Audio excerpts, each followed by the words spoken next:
So yung guys, no, check natin yung OCB, yung resistance. So pwede kang mag-direct, pwede mo rin lagyan ng wire para hindi ka mahirapan. Ito na. Nagalaw. Ibig sabihin nagalaw. Welcome to my channel, JBM Mechanic. So yun guys, no, for today's vlog, magpapalit tayo ng OCB kasi ito yung concern ng customer is naka-check engine yung sasakyan nyo. So binasahan natin ng data yan at ang tinuturo ay ito nga guys, yung OCB na yan. Yan, BBTI control valve. Yan ang sinasabi sa scanner natin. So baklasin na natin yan at i-perform na natin yung dalawang checking na itinuturo sa atin sa manual.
So ito naman guys yung on vehicle inspection using scanner. So makikita nyo dyan yung lalabas na code.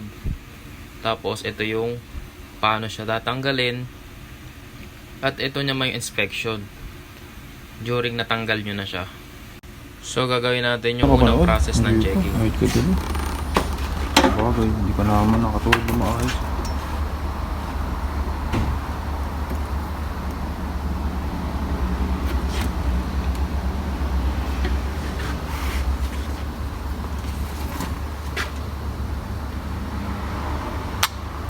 Nagalaw. Ibig sabihin nagana.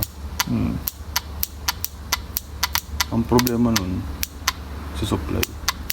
Nagana. Napitik.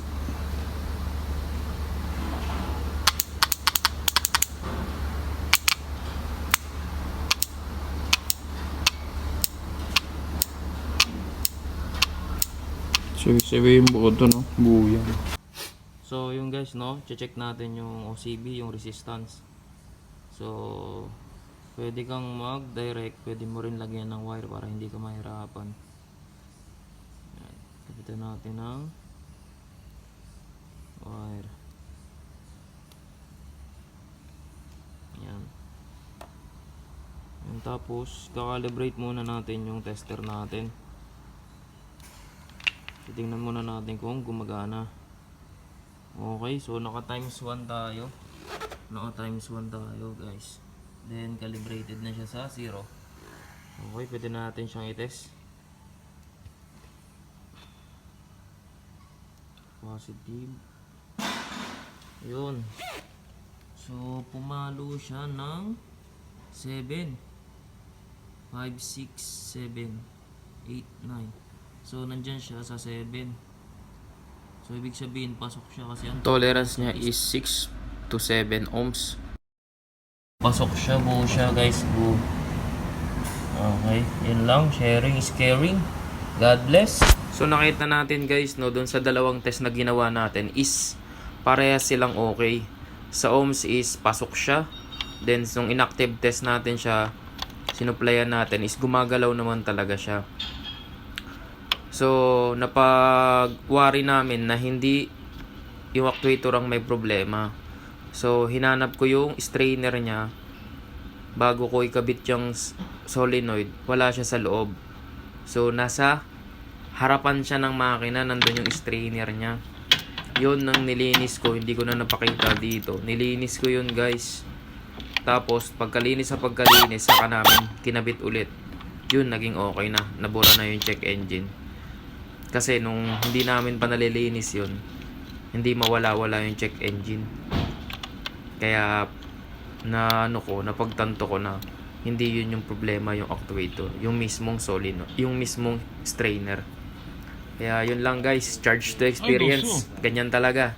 May mga bagay na kailangan i-charge natin sa experience para sa susunod matutunan din natin. Yun lang guys, maraming salamat sa inyo. Ingat lagi, God bless. Sharing is caring. Ang inyong lingkod,